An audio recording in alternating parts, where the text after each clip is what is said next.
Man, probably a fun fact on me is that I like to read. Like I like to read. That's a lost art nowadays. Oh, my great uncle is Jesse Owens. He won 4 gold medals in 1936. I always want to leave people with this, man, to all the viewers and everybody out there, man. Make sure you guys finish your story. Make sure you guys finish your journey because somebody's going to need it. Yeah. All you got to do is push the back button. That's all you got to do is push the back signal. Try not to think about the future too much so you can maximize the now. Who's your favorite rap artist? Man, to be honest, it's crazy. Tupac always been my number one, right? Like he got me through so much stuff, but Lil Wayne has been in the modern day. I said, what does it really take? What does it really take to be great, Drew? And he looked at me and he was like, you really want to know? And he was like, to be honest, everything you did to get here, you need to be consistent times 10.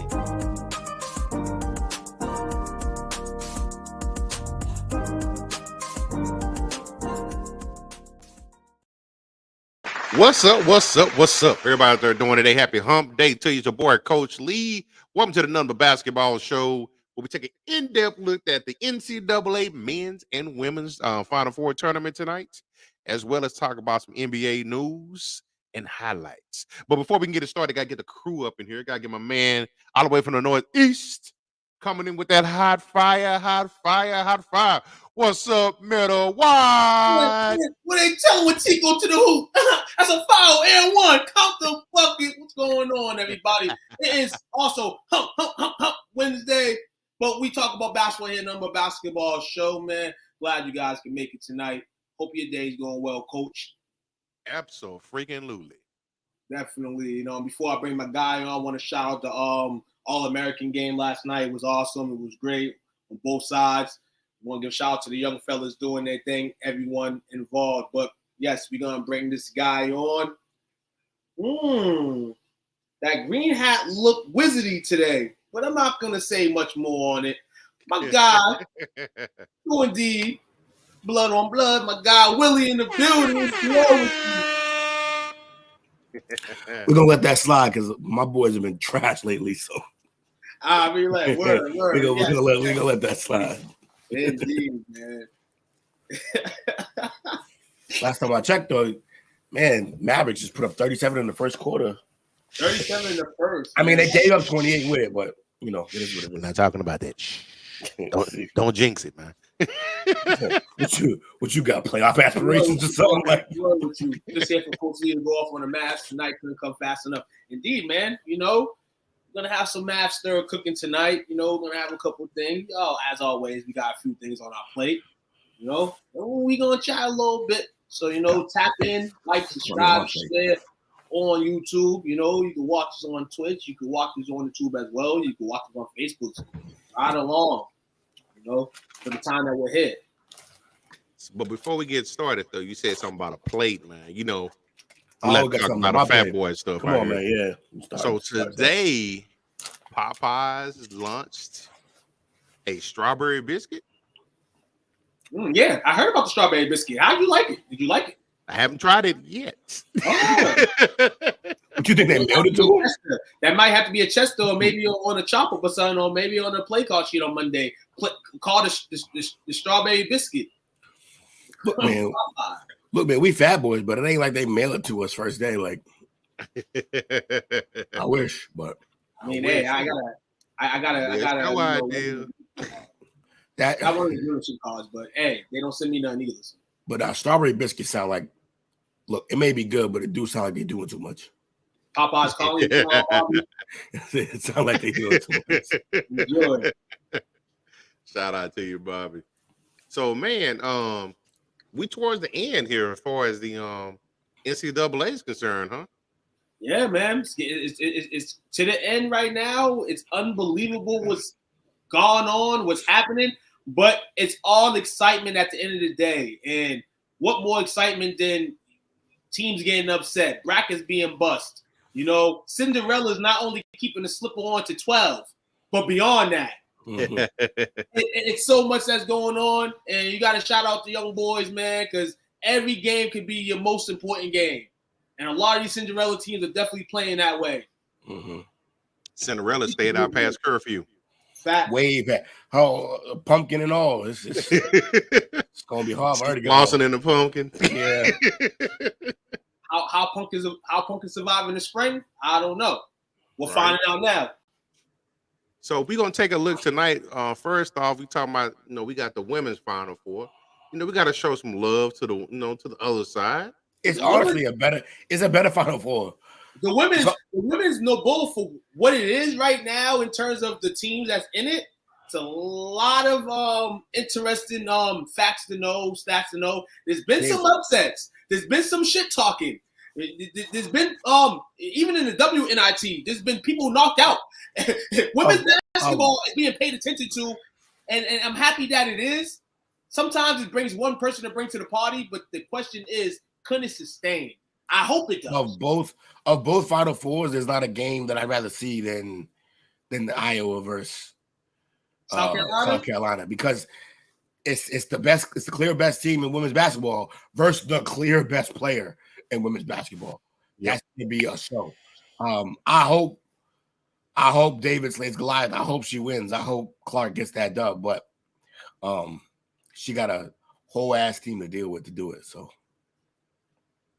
I didn't realize this until the other day. So the women's Final Four is in Dallas and the men's is in Houston. Mm-hmm. Okay.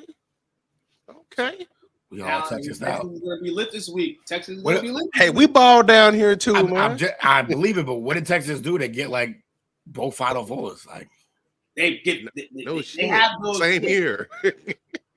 they're just in the loop. They're in the loop. You think of Texas, you think of that stadium that they have down there. Oh, that's what it is. They just build big shit. Okay, that makes sense. Yeah. You build it, they will come. Yeah, straight like that. Is ridiculous. Yeah, she's a monster, man. Something exciting for college basketball to have. Salute to her. I've seen I feel like over the years we've seen, especially because the WNBA isn't that old, we've seen some of the best female college basketball players in about the last 2 or 3 decades. Yes, and easily. And she, I don't know, man. I don't want to go too far, but like she might be one of like the top 5, or maybe even the best. I don't know. It's close. Better than Cheryl Miller. So Miller's the one that like the two that come to mind right away is Cheryl Miller and Tarazi. Okay. Tarazi, Lobo. I watched Lobo play. I didn't get to watch Cheryl Miller play, but I know how good she was.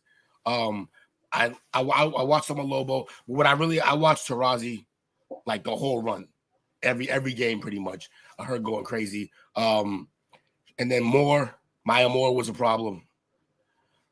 Sabrina Iniesco, I bomb her last name every time, but Clark's different. I don't know, something about Clark. Brianna Stewart too. There's a lot of them, but Clark I don't know. Maybe it's recency bias, but her vibe is crazy. She give Kobe vibes, man. Like she's just a killer out there. So let me ask you this. I just took a real quick look. ESPN has Tarazi as number 1. Yeah. Okay, we like lists around here. We do. We love us some lists. Tarazi number 1, Tamika Catchings number 2. Ooh, yeah, Tamika was shout out to the Dunkerville Panther. Mm-hmm. Cynthia Cooper number 3. Coop. Ooh, yeah. Maya Moore number 4. Yeah, Maya was nasty. Who's 5? I'm in a seat. That's my seat now. Lisa Leslie. Yeah. Okay, that checks. Cheryl Swoops number 6. Okay. Yep. Lauren Jackson number 7. Lauren Jackson, international monster. Yeah. Monster. Sue Bird number 8. Mm-hmm. Now, is this all time? Like, so this is, or just for college, what they did in college? I mean, Sue Bird also. It's all time. Yeah, that's crazy. Candace Parker's on here. Yep. As she deserves. Sylvia Fowles. Sylvia Fowles is a beast at LSU. Yeah. You know who I'm surprised isn't on here? Clark's not done yet, though. Huh? Clark's not done yet. Sabrina's not done yet. It's really early for them. Brianna Stewart not up there, though. That's kind of weird. Brianna Stewart could be potentially. Della Don. Say again. Della Don. Deladon. Let's see. Let's see it. Thing is, for this point, did you hear their name? Why everybody else's name was being chatted? And I can agree with Brianna. Brianna's name's been mentioned. You may have not seen a lot of Deladon, but you see a lot of it in the WNBA. Yeah. So if you're putting the college and the pros together, I'm gonna go Brianna before Deladon in my eyes. No disrespect to what she's done. She's a hell of a baller. Every time the WNBA gets mentioned, I gotta mention the best women's baller in the state of Massachusetts. Got to shout out Shea Petty. You know what I'm saying? Fellow Shea Petty, let's get it. You know what I'm saying? Yeah. I live literally a monster, literally the GOAT.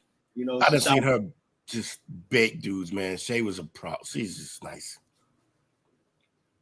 Coming off injury right now, so you know, yeah, she's playing this season. Shea, but yeah, man. So on the women's Final Four, we have two amazing women's games this weekend, and they're gonna be enjoyable. Hope you watch. As we just mentioned, number 2 Iowa facing overall number 1 South Carolina. Now we know South Carolina, they've been the cream of the crop the whole season. They're the pedestal, they're the marker in the women's basketball, division. And shout out to Dawn Staley and those girls doing a magnificent job. Absolutely. All around, and Leah Boston, the numbers don't pop at you, but the overall play, overall teamwork, overall team play she is, is definitely an affirm. Caitlin Clark in Iowa is definitely going to come as the Gunners. They hunting, and they're trying to shock the world. And also, this weekend, LSU. Shout out to you, man. New Orleans got something to be happy about, man. They're being represented in style as they play number 1 Virginia Tech, who was able to roll through the tournament as a number 1, a team that never, I believe, was a number 1 seed woman-wise. And they're here. But now the test is on. Can LSU get South Carolina one more time? Or Caitlin Clark destroy all that? And maybe LSU's road is a little easier in their eyes. Or can the Virginia Tech Hokies, Lady Hokies that is, shock the world? It's going to be crazy because you got LSU and South Carolina going on a collision course, and you got 2 cars who are not going to let up. So I'll say on. I'll go my predictions on these 2 games first. Love Caitlin Clark, love the Iowa story, love what they've done, but these others got to show up. And if the others are not mentioned or showing up in this game, I'm gonna take the Gamecocks. No reason why I can't take them. I'm gonna take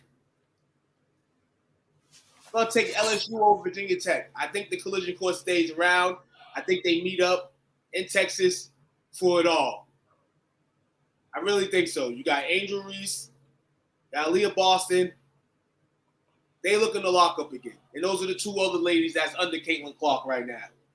2 girls that are not, in my mind, respected as much. But you see their play. Reese is a beast. You see the numbers. They're double-double just about. For what Caitlin Clark's doing inside to put the ball in the hoop, at the end of the day, you can call it a ladies' game. And the ladies going to go ball out like ladies on that court. And Angel ain't nothing to mess with. And Leah Boston ain't nothing to mess with either. Overall Gamecock team, and it's going to be exciting. So that's why I got in the women's championship, LSU. LSU against South Carolina. South Carolina. Okay. I second that. I got Iowa, LSU. I think Caitlin going to pull it off. Oh. Upset City. I say, look at you coming here so far. Pretty sure last time the women's Final Four was in Texas, that UConn team lost that everyone thought wasn't going to lose. Not that it matters to this at all, but it does. No, it does matter actually. It does matter in a sense because the last time the Final Four was in Texas, and the UConn men who are participating in the men's Final Four was in it, they won, and they getting the same fate this weekend. So that's actually something interesting that a team in UConn, we know the Gio Ariema's teams spank everybody. And if they lose at a certain point, it is shocking. So, like you said, you got to go with the throw a bit. It's house money regardless. We're not rooting for any of these teams. Men's or women's in the Final Four, probably not. I'm not, but I'm going to root for a good game. I wonder where the ladies' UConn team would have been with Kate Becker's still playing. That much of And a difference? she's a pro. She's one of the best guards in college basketball. So I think they at least are in the Final Four. Man, listen, man, it's gonna be a great weekend, man. Great college basketball. Men's Final Four. You got UConn, and they're playing Miami. That should be something real interesting as well. Miami, shout out to them. Under the radar all year, but if people watched them, they were somewhat dogs. I felt like they were dog enough to get to Sweet 16 Elite 8. Oh, when they did it to us, man. Who did who what? Miami put it on my horns, man. Yeah, Miami. I was that comeback was insane. I had It Texas was. all my money, and Texas ruined my money. But When they up by double digits at half? Yeah. Mhm. Well, they live with double digits with 12 minutes left in the game. That's even worse. And they still got.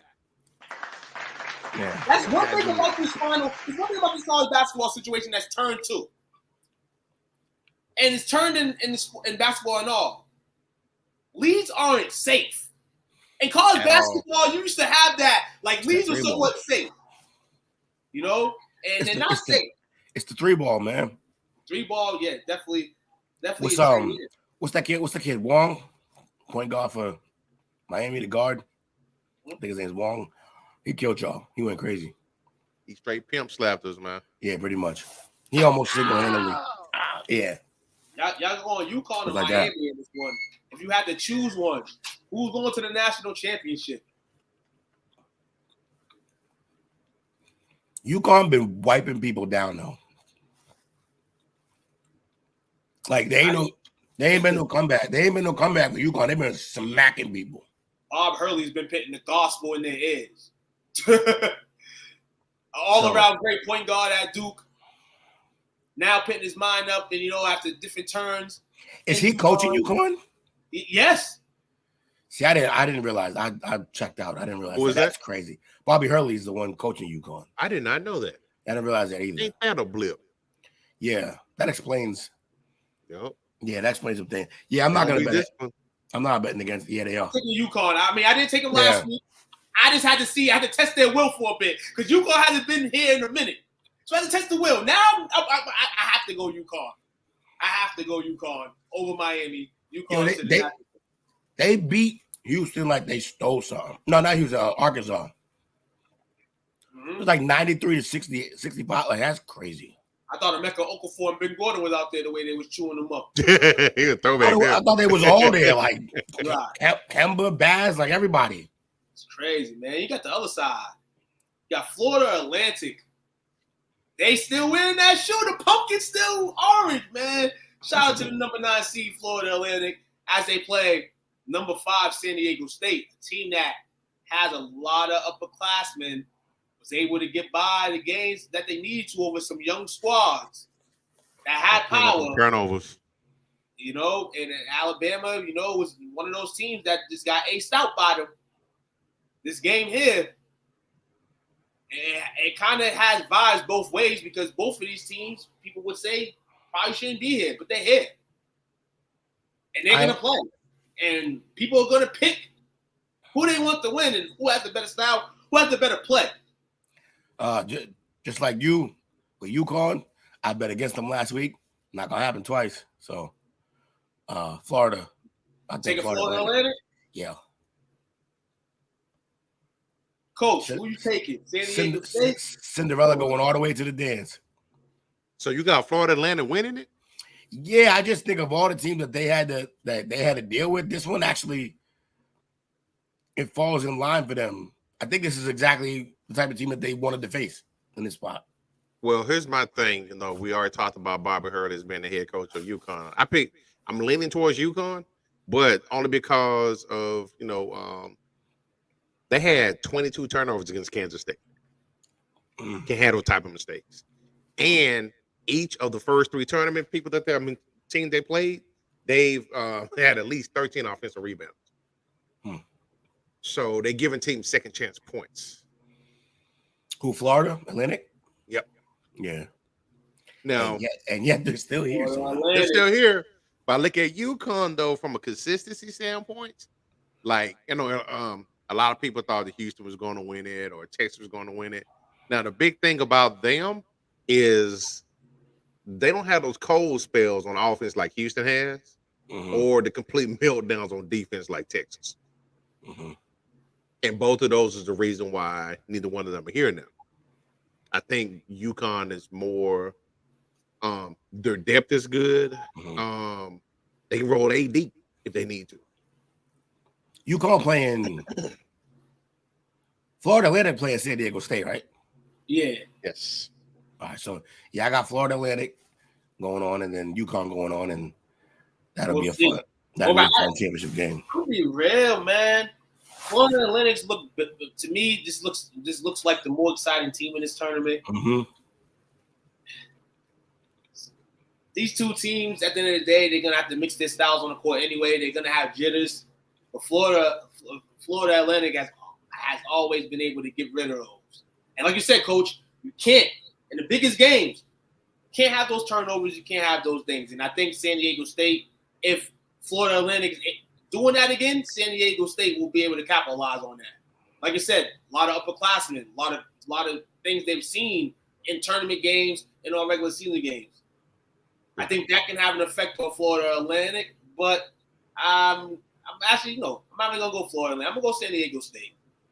I'm gonna go San Diego State on this one. Okay. Cinderella's off. No pumpkins in the spring. No pumpkins in the spring. Hope you guys enjoy it, man. Saturday, I believe it starts at 6:05. With the first game, opening tip, and then 8:40. Wait, we won't be back live to pick the championship games in time. Oh, yeah, we won't. So yes, let's pick them right now. Who you going to win it all? UConn. Yep. UConn to win. I think UConn brings it back this year. I think New England has something to cheer about. In terms of that's my phone broke. Psych. Don't say that. Nah, man. Nah, man. But UConn's gonna win. Have something to enjoy. The Patriots ain't gonna win for a long time. The Celtics ain't gonna win for a long time. You gotta get it when you can. Look at Will's face. Oh, Will's here. My fault, Will.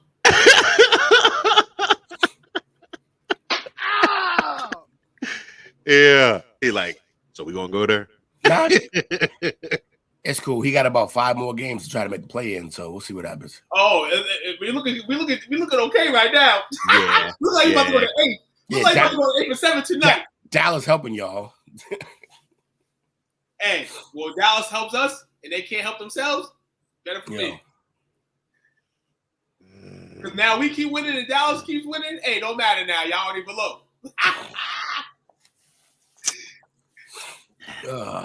They found the Lakers are harder than the Mavs and the Celtics in the last few weeks, though. Hey, yo, Lakers should be top 10 in the rankings. Where my Lakers at in the rankings? We don't got rankings this week, but next week Lakers will be in the top 10 in the rankings. Yeah. We ain't got power rankings this week. No power rankings today. We need no power rankings, man. Why? The Celtics ain't on there. Ain't no point to have power rankings, man. You know what I'm saying? Nah, I'm playing. I just had to show tonight, y'all, today. Power rankings. Ain't ready by vacation. Power ranking the men's Final Four teams. We got some weird power rankings.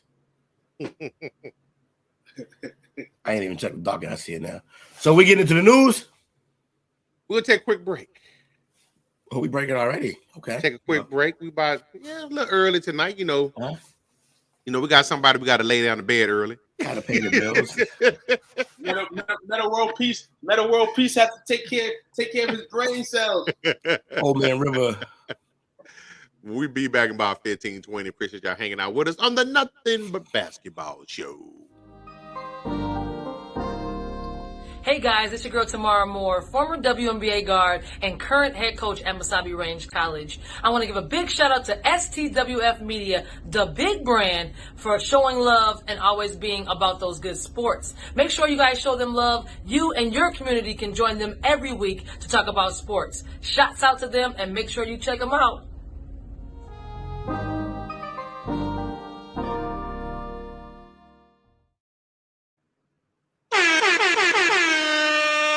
back to the Number Basketball Show. You're hanging out with Meta Wide, Chill Will, and I'm Coach Lee. We looked at the NCAA men's and women's Final Four in the first segment. Then we got some NBA news. So we got a little bit of I guess, well, some of it we didn't know. We already saw it coming. But they've announced the 2023 Naismith Hall of Fame class. Familiar faces on there. I guess it's kind of fitting that they go in together because they was arch rivals. That's one Dwayne Wade and Dirk Nowitzki. You got Paul Gasol. You got Popovich going in. Becky Hammond, I'm assuming. Yeah, Becky Hammond and Tony Parker. Tony Parker. It's a pretty good class there, man. Yeah, solid class. And Chalmers, man, will be in Springfield, Massachusetts, scheduled for August 12th, which is fantastic. And they'll announce him formally, I believe, at the Final Four this weekend. So, yeah, shout out to him. I think, yeah, we definitely did a segment on potential candidates. And, I mean, of course, Dirk and Wade, besides the rivalry, which got intense, you know, as the Mavericks went to win their first one. Definitely great that these two guys get to go in, you know, both, you know, in somewhat interchanged basketball for a long time. Dwayne Wade, you know, they say that top three, being that top three pick, you know, solidifies a great career. Well, Dwayne Wade wasn't third. So, you know, just being where he was, fourth or fifth, whatever he was, you know, to have the career you had was great, as well as Dirk, another lottery pick. You know, young guy, skinny man from Germany, coming in the league. 41. Getting tough with the years, but still was soft. They still called him, and then was able to level up at the highest peak of his career. You know, when the prime was hitting the skids, and was able to remain loyal to the Dallas Mavericks and hoist the championship. So the grit. Never had an agent. Came up. Becky Hammond as well, man, trying to overcome, you know, the odds and become a men's coach. Unfortunately, right now is probably not the best time. She'll get a time, though, I feel. But she's with the Las Vegas Aces, doing a great job. She was a hell of a WNBA player playing for San Antonio as well. Tony Parker, man, the little engine that could. The man that made flopping. The man that made the pace to the ball. You kind of got to D him. It doesn't matter how good you are. You don't have to be a Jason Kidd. You don't got to be a Magic Johnson, Isaiah Thomas. You don't got to be none of those guys. But you can still be effective, and Tony Parker proved that, man. So shout out to all these guys. You know what I'm saying? Pop as well. We don't have to say nothing about Pop. Pop says it all without speaking. Greatest coach ever. Greatest coach, stamp it, all that. You know, it's a San Antonio Spur, you know, party mixed with some Dallas Maverick, mixed some Miami, and they all gonna enjoy their night, man. So shout out for being Hall of Fame. What you thinking about it, Mr. Will? I'm just glad Dirk, my man Dirk's in there, and Wade. Parker, I always had beef with Parker. He's good though. He's a monster. He belongs there. He's a champion multiple times over. And Becky, she's obvious. Like she's one of the best. Still making waves. Yeah. She's one of the best to ever do it. And she ain't stopped breaking ceilings. So I'm glad for her. And Powell, man, I'm just glad Kobe down there up there watching him shine, watching his brother shine, man. Like that was an emotional ceremony when he retired his jersey. Yeah, like they put it right next to Kobe's where it belongs. Yeah, that's crazy. Yeah, it was cool to see Wade and Dirk go together though. The wars that they had at times. Yeah, I think it's a great class. Everybody deserved it. Well deserved. You know, looking at it a little bit closer, you know, just, you know, obviously I've got some animosity towards D Wade for several reasons. But hey, Flash did his thing. Like I said, Tony Parker, he was a master at dictating the pace of the game. And it seemed like, you know, he got like he got in the mold to retire. I think he played for Carolina for 1 year, I think. Yeah. But it was like a quick decline. But the whole time he was there, Well, because his game was based mostly on his speed. Yeah, that's true. Speed and anticipation, and he lost that speed. But I have to give him props though. To be on the team, with the great big fundamental, but to still be, recognized for what he did contribute to the game says volumes about his game itself. Because somebody else could have got lost over there in the sideline. Also, Pop wasn't easy on him. Yeah. Pop, he come from that, the hard knock school, man. He's a piece of work, but he does it with love. Mm-hmm. And then, no, of course, I gotta say my man for last. The big German, he did his thing. Still said, that 2011 run was one of the greatest NBA playoffs runs ever, and considering who all he had to go through. Yeah, I don't know why you still be mad at Wade. He got to get back. Wade? Yeah, Dirk got to get back. Man, because we should have won it in 06. Yeah, no. Y'all definitely should have won it in 06. Not the way he played. Nope. Nah. Free throws, don't get me started, dog. Hey, look. You watch the game where they cracked? If you watch the game where they cracked, the referees definitely irked them. The referees definitely jerked the game. They jerked the game in the series because Dallas, like I said earlier, Dirk had to grow from being soft. I know the story. Had that I know the whole story. All I'm saying is Wade went to the rack and earned every one of them free throws. He earned the free throws? Earned them. Nah. That's a question because here's my only thing. Chi-Town finest. Okay, so he earned the free throws. This is what I don't like about it. When he was good, it was a parade to the freaking free throw line to put them back in the game, disrupted the pace of the game. But when we needed the fouls, they damn near had to tackle him to get a call. I don't get that. But you know what? That's what Laura Miller punk ass and Mark Cuban get for releasing the parade route. Yeah. Not ideal. The NBA made Dwayne Wade, man, in that series that year, man. It was tough, for real. I can admit that. But the get back was good. Get back was definitely better. Super team, sit that ass down. Not one, not two, not three, not today. That's what we're talking about. Not today. Shout out to you, P. Diddy. We see you out there, man. Real P. Diddy. Real P. Diddy. Real P. Diddy. If you want to come through, do podcast with the best of the best, come over here. STWF, baby. Come to us, rope. Man. So for tonight, this next one, I didn't even know about this until today. So, your boy Bradley Beal had an issue with a fan. Thank you, baby. We here. You know what beef is? I thought I clicked on something crazy and then she started playing. Fool for that. Yeah, so he got a beef with a fan. So Bradley Beal, man, you can't be fighting them. Get into it with the fans, man. But of course, the Popos are doing an investigation, for the post-game incident. So it was a fan from Florida, Orlando to be particular, who claimed they have lost a bet according to the documents obtained by ESPN. So how much money did this dude put down to have to take it to that level?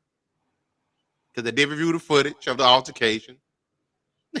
And I heard Bill say that this is his job. He takes it seriously.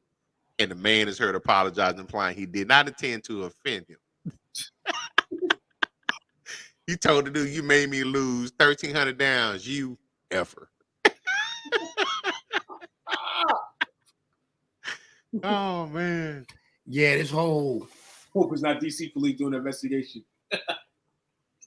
Yeah, seriously. That's a blow. This got to stop, man. This got to stop. Like, you got a ticket that don't give you the right to air your bad judgment to the player. Like, you bet. That's your problem.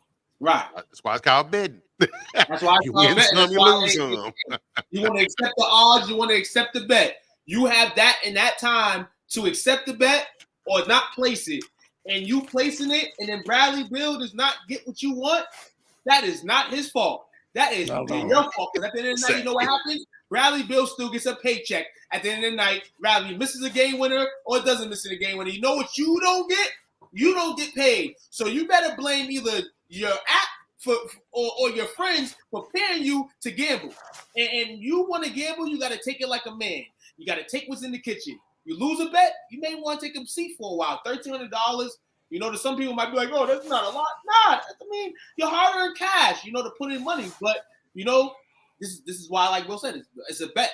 You know, you're pitting your risk up. It's like the lottery. You're hoping to get lucky. And sometimes you don't get lucky. Take it up with Vegas, bro. Beat it. You know, NBA player deserves to be scrutinized because they didn't get over 36.5. It's the betting people that picked that 36.5. Now, could they pick 36? Yeah, but you still have to bet on that too. And chances are, if they got 35, you still mad. So regardless of the situation, man, this is why you do what you do, and you got to take the repercussions like an adult. It's terrible that it had to happen to Bradley, that Bradley had to smack his kufi off a little bit, you know, because, you know, somebody he was feeling a certain way. He said, this is his professional man, this is his man, this is his adult, this is what he does for a living, what he loves to do. He disrespected me, basically. And he felt a certain way. Now, as a professional, people say, oh, you shouldn't feel a certain way. But yeah, you're Bradley Beal after a game. Yeah, you feeling hot. You hit it. You know what I'm saying? Like, come on, man. Why want to hear that? For $1,300? Right. Like I said, this is going to happen probably more often. You know, hecklers at games talking about people, you know, in terms of betting. I'm hearing that sidebar, and the NBA's probably going to announce it soon, but the NFL's announcing to have bet polls in the stadiums, you know, before the games. Really? Yes. So the NBA is definitely going to fall on that. All sports are going to fall on it, and there's going to be perks and non-perks about it. I mean, hey, put them in the arenas, but at the same time, we already know this betting in general is going to bring a lot of hostility. Well, they'll put you on speed. They're gonna have Calvin Ridley cam. Right. Mm-hmm. Gotta watch that man. That's crazy. In the stadiums, I get that. I think right now I think it says there are 33 states that have legalized gambling. Yep, 33 states. There's a lot. There's going to be a lot more states getting approved, and a lot more new people into this thing if they're not doing it now. And that's the thing too. You know, you're going to get these people that have been waiting forever and years, and then you're going to get the new people, and it's all just going to be a mix and blend, man. And then some people go to the games and actually watch what they're betting on. Mm-hmm. Some people are right across the street from you watching the game, like that heckler probably was. He probably had a ball across the street after the game, you know, waiting for Bradley. Oh, man. Come on. How big of a city is Vegas trying to build? Because it's crazy, man. They should start with the XFL with the betting. Yeah, man, you could bet on the XFL game. Are you talking about in terms of the betting thing in the stadiums or whatever? I can see that. Hell, or adopt a team that we have, the Renegades. They play at Choctaw Casino Stadium or something of the sorts. Bro. Yeah. Where's Jaw when you need him? Hey, Jaw's like this. Hey, man. We have to know the paper of how many days since Jaw's last crazy act, and it's going on some days. So he's cooling now. He's cooling. I think he learned. Yes, master. Sit that ass down somewhere. Sit that ass down. And they got my man Kyrie, man, off Nike. Be humble. Sit down. So next up, there's an update for Andrew Wiggins. According to Coach Kerr, he says that he's hopeful that he will be returning this season. I know we talked about it last week before last. Mm-hmm. There was rumors about, you know, some concerns about it, you know, his children not being his biologically, and he thought they were. Then his, you know, it's not his wife. This is his girl, right? Yeah. She came out and she dispelled that and said it's not true, but it's still been kind of hush about it. I mean, hush about it because in the situation of as it should be. The situation of she probably cheated on him with his friend. You know, that probably happened. Like I said, we all trying to speculate what goes on. And Andrew Wiggins has a tendency to get, I don't want to use soft because it's a bad situation, but tends to get down on himself a lot. So something like this that really would break you down is really breaking him apart. Something, because he's not being there.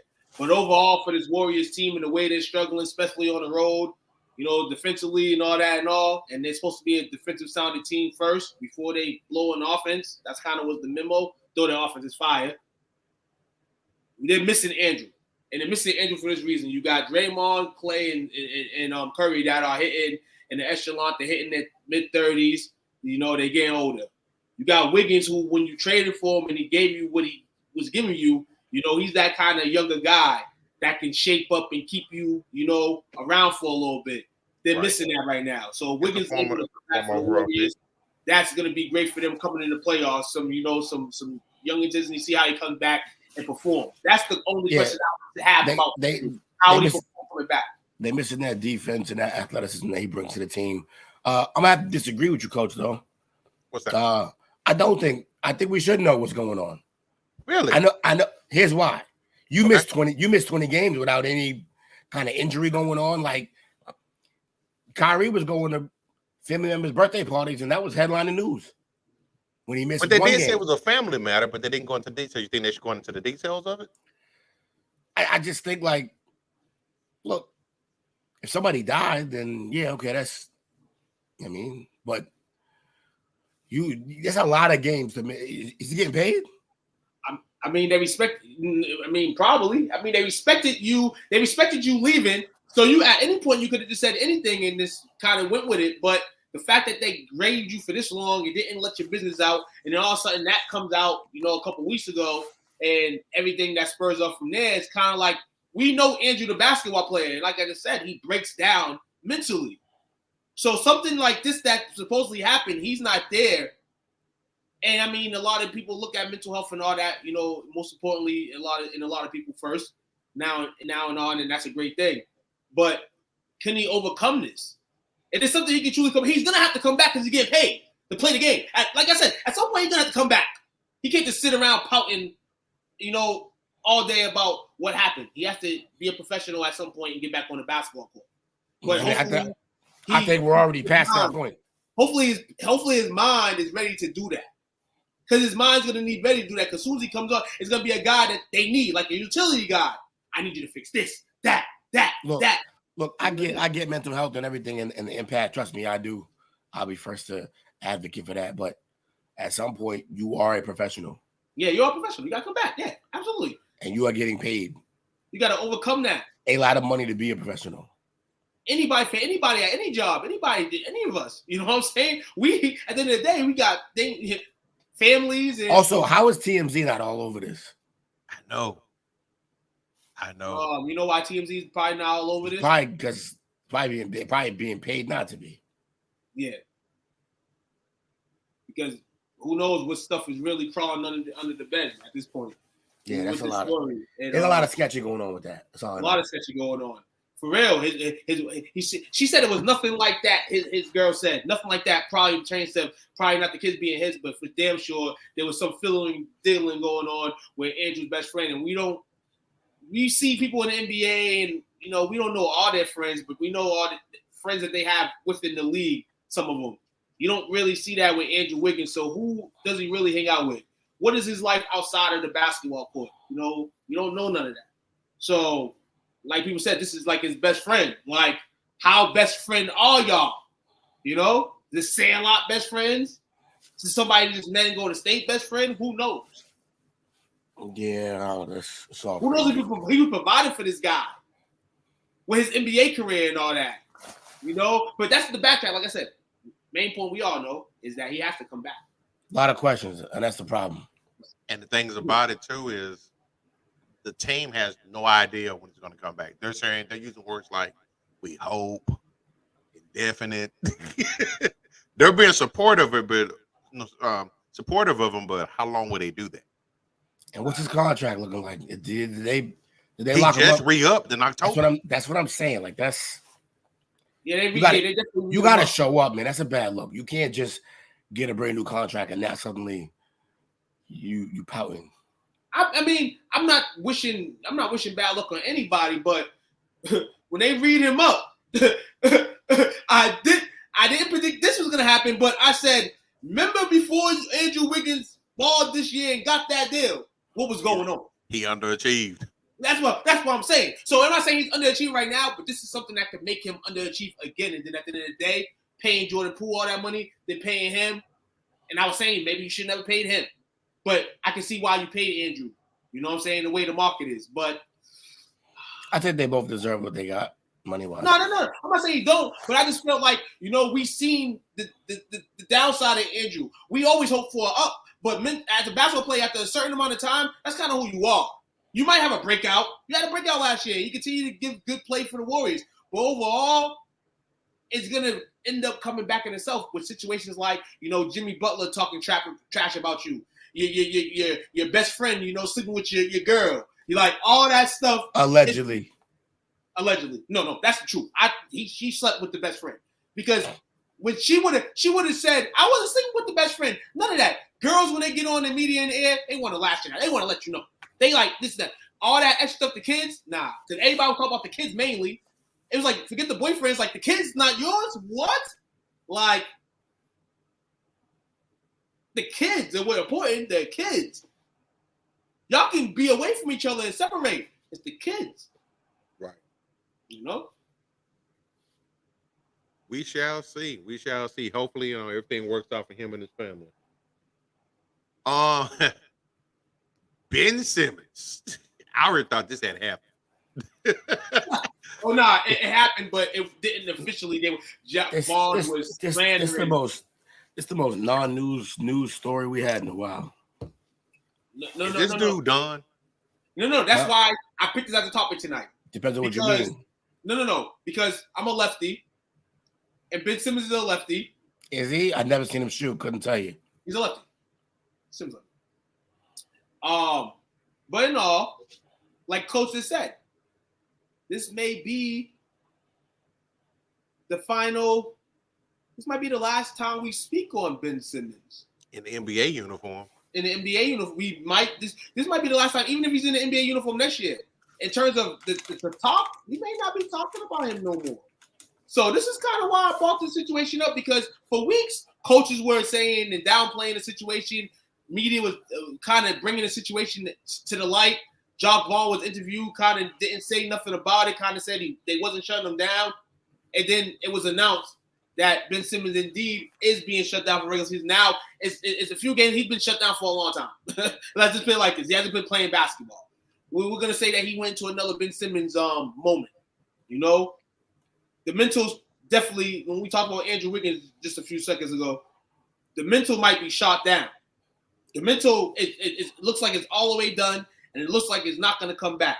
Yes, we would hope for Ben to at least be able to contribute something, because now it's getting to a point where you're not contributing anything. I could deal with 7, 10, and 8. I could deal with 10 points a game. But the way you're going about everything and the way you're performing on the court is ridiculous. It's crazy. Here's something that actually stands out with that too. So he's only 26, and like he's been here forever. But he's got 2 years remaining on his contract that pays him $37.8 and $40.3 million for the next 2 years. Yeah. That's guaranteed money. Guaranteed money. Lamar rolling over on his couch. Crazy. Now I'm telling you that we're gonna have to talk about him because he's gonna be on the team, or he's gonna get moved, or something. I mean, no, in that term, yeah, okay, we move it. But I'm talking about in terms of like a real NBA player. Well, that's already been over. We ain't talking about it. Can NBA players been bought out of the contract? Mm-hmm. Yeah, they can be bought out of their contracts. I mean, a lot of times NBA teams don't want to do it. I can go back into the times where Stephon Marbury, and the Knicks were trying to go out and buy out. They paid him to stay home. And was not trying to step on anything. And eventually stepped out his bread and went to Boston to try to contend for a title. They paid him to stay the home for a while. Like, Yeah, so I So might be heading there again. Houston was doing that with Wall. Houston was doing that with John Wall. The Lakers could have did it with Russ this year, but they wasn't going to try to do that. Instead, they paid him to their team.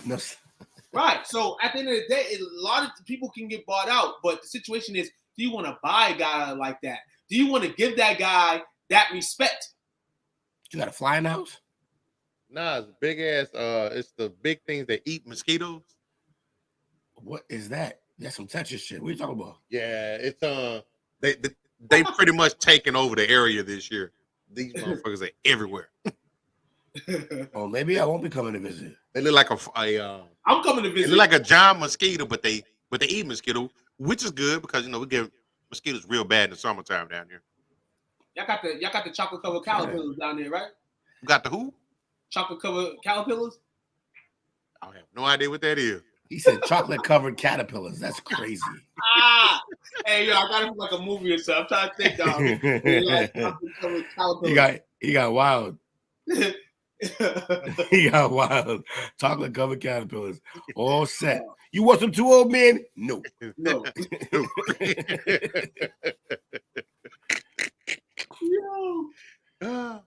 So Ben Simmons, get it together. He done. Get it together, Ben.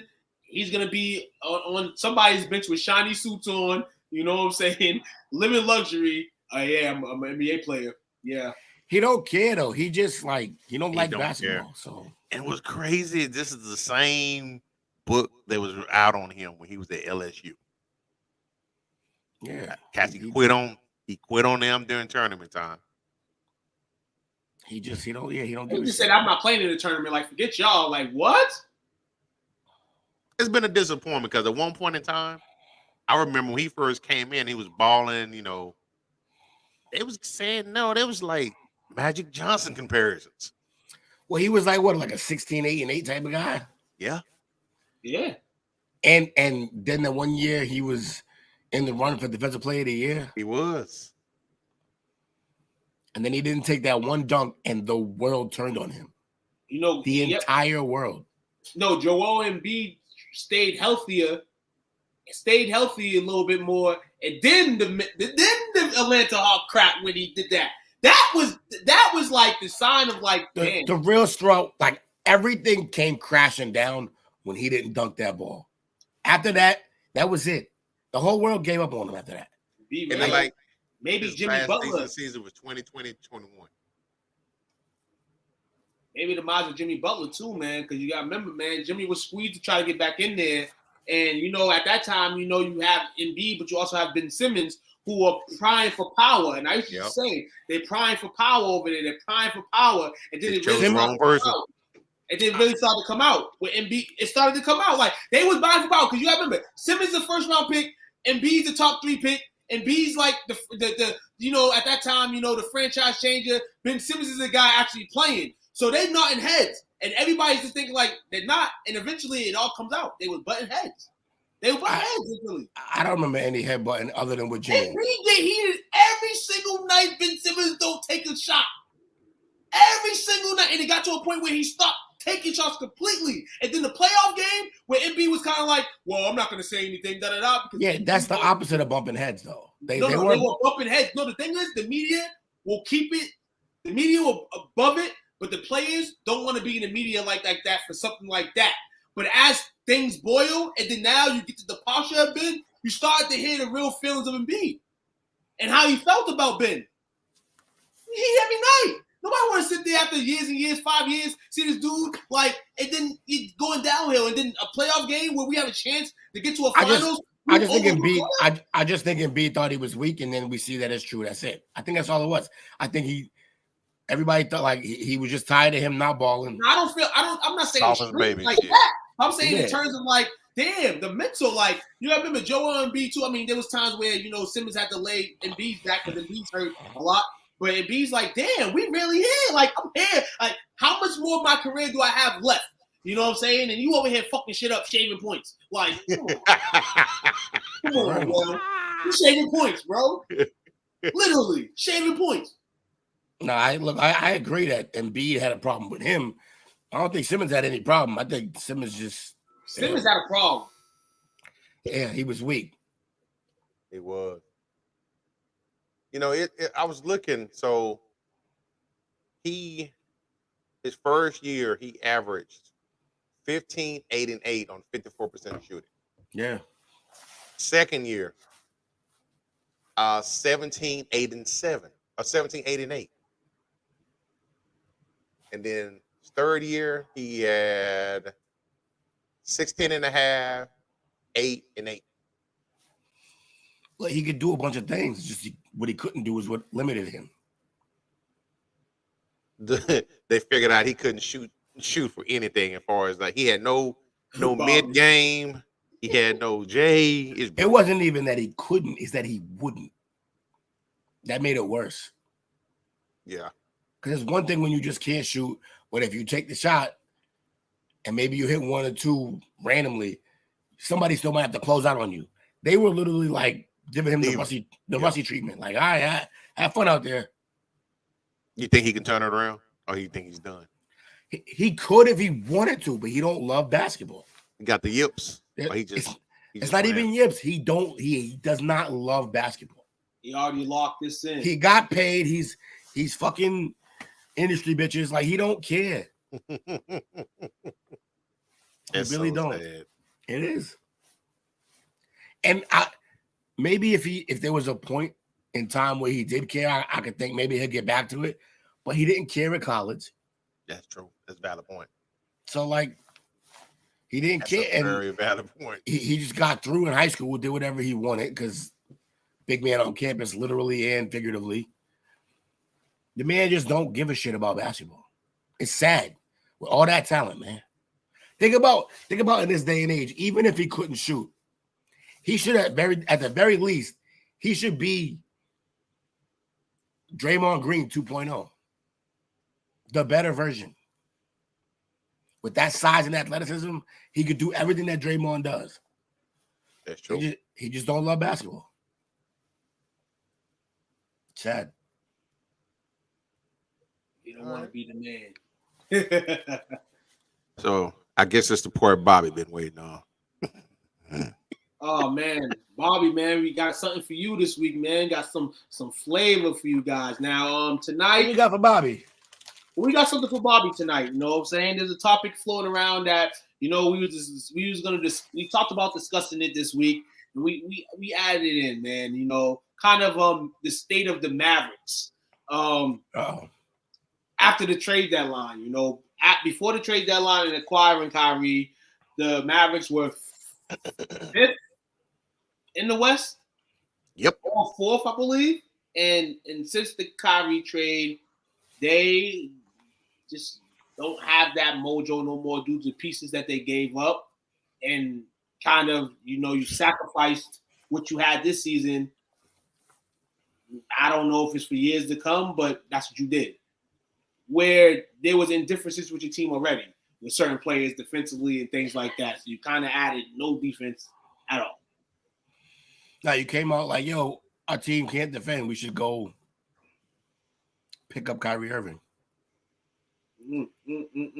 So everybody knows I'm a Cowboy fan, but I'm not the average Cowboy fan. It is what it is. But one team that will get me crunk and pissed off is them goddamn Mavericks. So first off, I'm gonna start at the top. Nico came in, he did his thing as a GM. He tried to make some moves. He was left pretty much an empty cupboard here, coming behind Donnie. You know, limited what he can do, limited as far as salary flexibility. So he did what he could do. Anyhow, the biggest beef I have so far has been one Jason Kidd. So I can preface first off by he is getting blasted by the local media here. I mean, the honeymoon period is over. And this is coming from a guy who just took us to the Western Conference Finals last year. But time and time again, he makes the same mistakes from a clock management standpoint. Sometimes he look like he's just a freaking spectator over there on the sideline. He's got some type of issue with Christian Wood, man. I get it. The dude don't play defense. Hell, nobody on the damn team plays defense. But even tonight, every time he gets in the game, he balls. Even tonight, he's played 9 minutes, got 9 fucking points. Yeah, I saw that little drive, the N1 down the lane. Yeah, down the lane, I'm right? like, Right he's after he hit a efficient. 3, he was balling. Yeah, He's a big that's efficient. But you're trying to, he's got this whole role that I guess he's, because he's not the defensive stopper, is why he's getting penalized for it. But I'm like, we traded for him in the offseason. We got Boban out of here, and we brought him in here. And I can say right now, if the fans had their way locally, they would ship kid ass out of here and keep Wood because they think he's mismanaged it. He's mismanaged JaVale McGee. Yeah, McGee's not what he was when he was in Denver, but he's still a big. You see flashes of him from time to time. But something you got to realize is most of these basketball players, they are rhythm. They got to have a rhythm. They got to have a routine. Whole game driven, yeah. When you can't just expect this dude, he ain't played in 7, 8, 9, 10 straight games. You put him in there, you expect he's just going to come in all of a sudden. No, he's got to get a rhythm with the team. This ain't practice. I thought everything that they were saying about Kid in Milwaukee was just rumors. No, man. I love J Kidd to death. He's the only Mavericks jersey I've ever purchased. Twice. And he's got to go, man. He's got to go. I don't know what it is. I don't know he can fix it.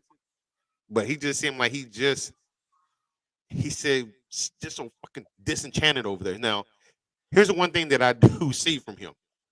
And it normally happens from all great basketball players. Great basketball players don't make great coaches usually because they expect these players to do what they could do on their own.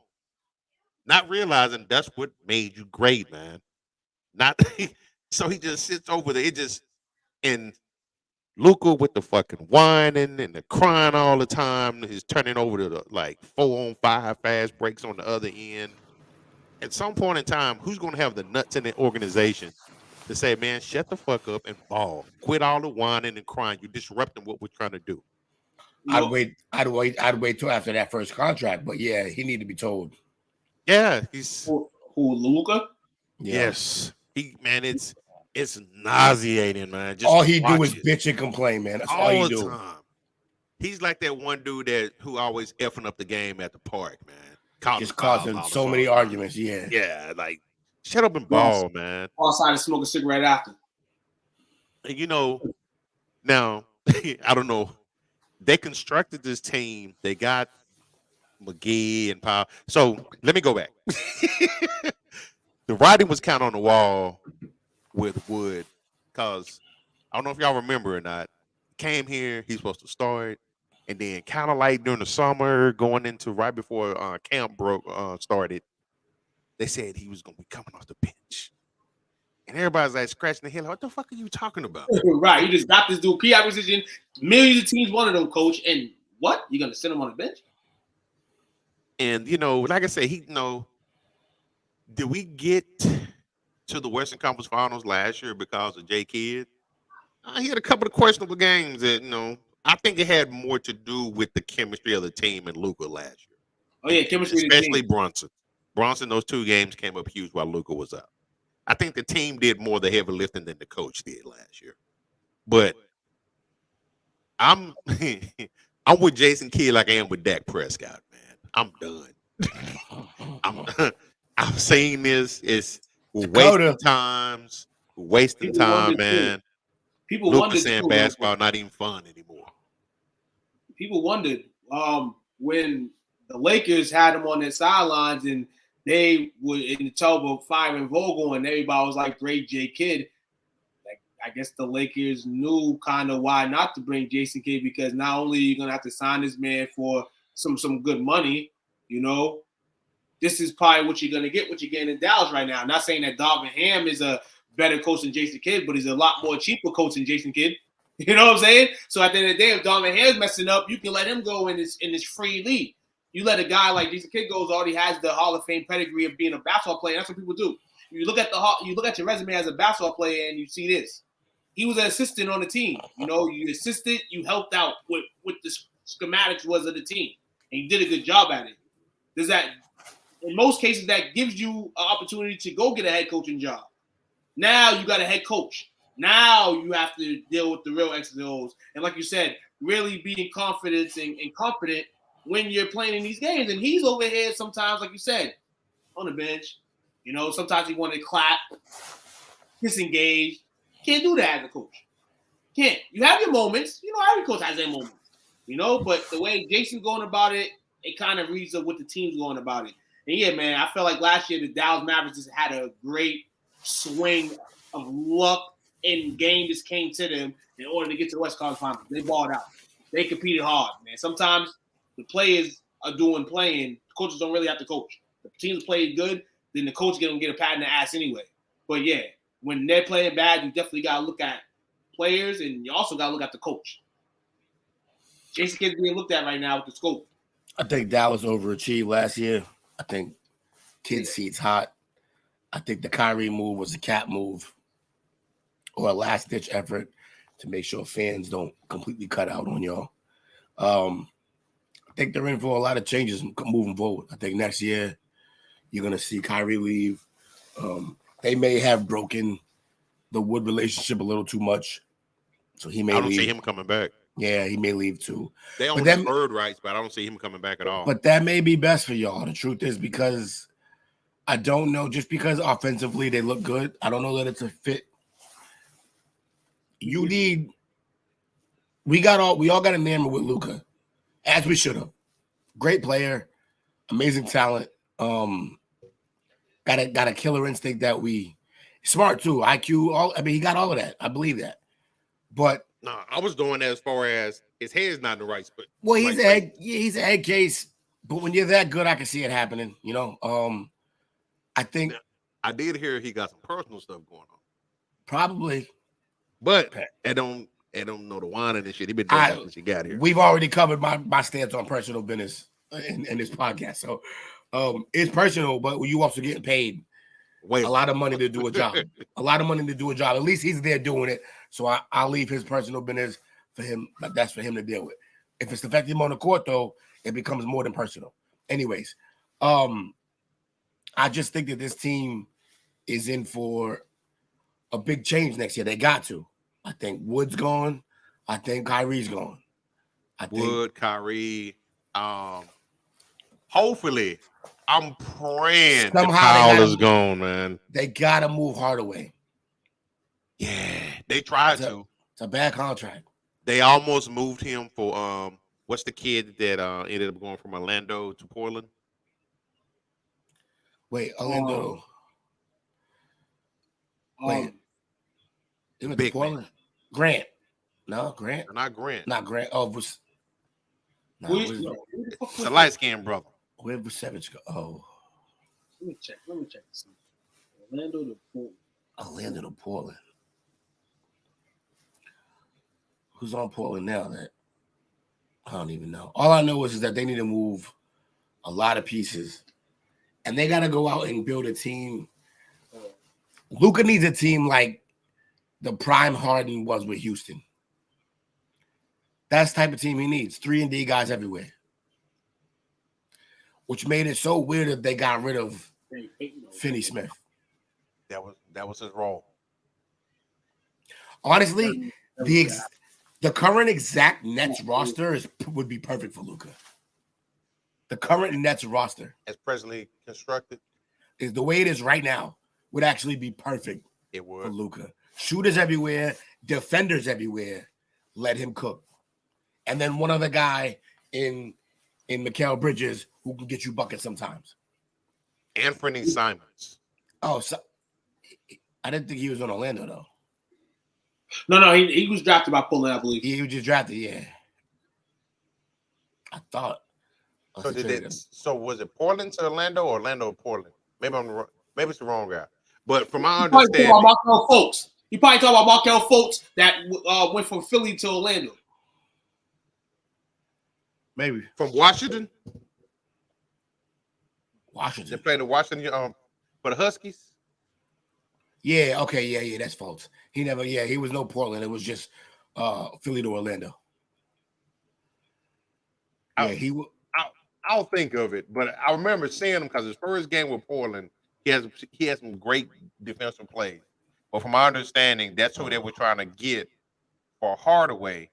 But in addition to that, they wanted a pick for Hardaway that was too high for them. I think it was they wanted a unprotected first round pick. Dallas did? No, Orlando did. Oh. And that's why they balked at it. But I'm like, that contract, they signed him in anticipation because they thought it was closer than what they were. But he's so damn streaky. He plays defense when he gets, man, don't get me started. Yeah, he's a frustrating player. Very frustrating. If Dallas make the playoffs still? I don't think they will. They choked it away. I think tonight is the 5th or 6th game that Kyrie and Luka have played together since he's been here. And it ain't a winning record. And it's not a winning record. And like case in point tonight, this is how streaky this dude is. Hardaway got 21 tonight on 8 for 13 shooting, 5 for 9 from behind the arc. But then he'll come out here tomorrow or the next game and he'll score like 3 points. Yeah, it's bad. It's bad. It's all bad with that kid. Now, the one upside that I do like about it, you and I talked about it all the time, Will. Hardy, he's a baller. He's young. Hardy. Yeah. He's getting some run. But you know what I'm starting to Hardy kind of reminds me of? This kind of reminds me of you got a stubborn coach that's stuck in his ways. He wanted it done his way versus looking at the roster that the front office has given him and tried to coordinate, the best course of action. And this reminds me of we're not as close as they were then, but when they made the change for Carlisle from Avery Johnson. Yeah. Avery was stuck in his ways. Him and Dirk butted heads. And it pretty much was almost the same roster that Avery had in 06. You gotta be like Tim Duncan, Dirk. You gotta be like Tim Duncan, Dirk. The problem is when you are a stubborn coach and then you try to change that philosophy based on your roster, it looks like you abandoning everything that you were saying, and now players ain't gonna listen to you at all. The only way they listen is if you make that change and y'all start winning, because winning cures everything. Dallas did the opposite. Dallas did the exact opposite. They traded for a guy and just started losing more. But they were somewhat consistent. Look at it this way. Last year, though they losses of Brunson and stuff, they were still at that level where you felt like they can still in the playoffs be able to go sneak teams because of what they've done. This is now becoming like a course. Like people ain't even saying that the Mavericks can come back up from this, and that's the difference. Brunson looking like he really earned that bag. Tell you that. It's Donovan goes to New York in Game 7 and put up 50. We'll see, man. Why should I say Cleveland? Because Cleveland might have the home court in that series. We'll see though, man. Dallas, man. The Dallas Cowboys, the Dallas Mavericks, the city of Dallas, man. Got them stars choking it away right now. I thought they had some hope, man. Hopefully the Texas Rangers, tomorrow's the start of baseball season. Hopefully Texas Rangers can set it all out. For screw them, man. They won't even let you buy no damn opening day ticket. You gotta be a season ticket holder to get access to that. Man, but I'm gonna say the Mavs missed the playoffs this year. They're gonna be big changes in the offseason, but I don't think it's gonna be for the best. I give Luka to the next trade deadline. He gonna force his way out, and we're gonna go back to being the shitty ass Mavs that we was in the 90s. Maybe, but you're gonna be able to get a lot for him. Like, I don't know, man. Mark Cuban turned into Jerry Jones around this bitch. Where he think he's the smartest man in the room at all times. I mean, if a 35-year-old KD basically stole an entire Suns roster to get there, I feel like Luka, you can get a good haul for him. I did see a potential trade scenario involving Luka. What was that looking like? It was crazy. There was Luka going to New Orleans. For Zion and McCollum. Not Zion? Not Zion. Brandon Ingram. I want to say it was like 6 first-round draft picks. Jesus Christ. And some more players involved. It was a haul just for Luka. So they compare him with Zion. Except that'd be so stupid for them because Zion's always hurt. He'll never play. Zion coming back, dog. Yeah, man. And then Luka's getting mad at the situation, man. Just don't smoke yourself out, Luka, man. Don't smoke yourself out. I just hate it for the simple fact of, Mavs have been here since 1980. So I was a Showtime fan, and then as I got a little bit older and I started to realize who the Mavs was, I started following them, around about 86, 87. And but that was back when they had, Blackman and Aguirre and Sam Benson and James Donaldson. They took the Lake Show to the brink. Oh, you said Blackman. I thought you meant literally. But back then they actually had brothers that played on the team, and then that spell where at one point in time during the 90s, we were. It's like Sean Bradley and them. Yes. Yeah, even before Bradley, but we were considered the worst sports franchise in North America out of all 4 major sports. Definitely had the jerseys to back it up. Yes. That's when the Jim Clemens as the head coach. You broke up the 3 J's. I'm like, we ain't careful, man, because we've been given an opportunity similar to the Spurs did when they went from the Admiral to the big fundamental. We went from dirt to Luka. But you've done nothing with it at that point in time. But then again, the reason why I say Cuban is starting to turn into Jerry, because he thinks he's the smartest guy in the room, is he broke up the team in 2011 because he thought he was the smartest guy in the room. And the shit backfired on him. So, yeah, I've come to terms with it a little bit. I've been watching the standings and like, damn, we lost again. Man, we lost again. Now we're not even in the playoff game. We went from, I think 3 weeks ago, we were number 4 or 5. Now, to be fair, the West is tight and close, but still, y'all traded for a superstar scorer and just went backwards. So that's not good. And, Dallas had a comfortable lead tonight too, man, and Philly with 6:15 left in the game up to 105-103. See what I'm talking about? We find ways. This is where the coaching comes into play at. We find ways to choke the game away in crucial time periods. Yeah, close games. And then you rely on the big guy. You rely on the big dogs to get you out of the situation where you're getting out the zone of the play. Like you say, Christian Wood playing him the way you're playing him and stuff like that. Like, you're not gaining and boosting any confidence in the rest of these players. And if you're on that team, if you was on that sideline and you watching Wood go out there, when he out there, he balling. He putting up points. He's getting occasional blocks. And you see how he's getting treated like, damn. It's kind of, as a player, if you're competitive, you're going to see he gives us a chance to win and he's not getting any run time. I'm going to question the coach. Yeah.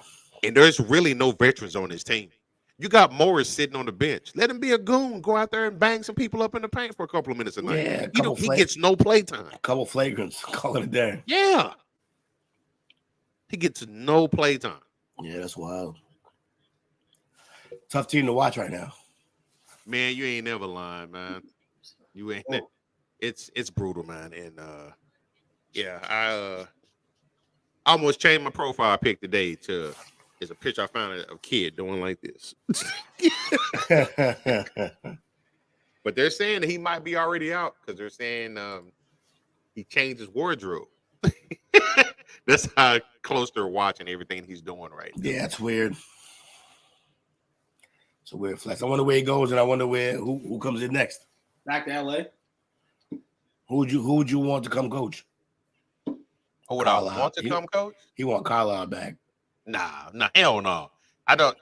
Carlisle, I still say that's why we didn't get a lot of free agents. There's no name in basketball NBA that's not mentioned if you don't mention Ime. If you don't mention Ime, I don't want to Ime with you. We can't. Be on the Mavericks list. Give it. Ime Udoka should be in every team's list. I don't care if you cheat on Neil. People get cheated on every day, man. People get cheated on every day. What up, Unc? Listen to all that. What up going on, Unc? So Ime Udoka should be on everybody's list. We can't do that, man. We can't do that. Yeah, that's the front office issues already, huh? Yeah, but we only like 2 years removed for that shit going down. Yeah. Mark Cuban, you better go hire him, Mark Cuban. You better hire Ime Udoka. And give him his own personal office, his own personal space. Listen here. Ime, I'm on the roll. I'm voting for Ime to be a coach of somebody's team. I will say this. If some unforeseen / miraculous chance that Kyrie does resign to stay here, somebody they need to go look at, and I think he's unhappy where he's at right now, and this team needs the blackest name in the NBA, Draymond Green. Oof, really? Yep. Yeah, I can see why that would. The problem is I think y'all could do that with or without Kyrie. With Kyrie, I feel like that's too many ball handlers. Kyrie and Luka like to dribble in place before taking their shots. Well, the offense looks a lot better when Kyrie is running it.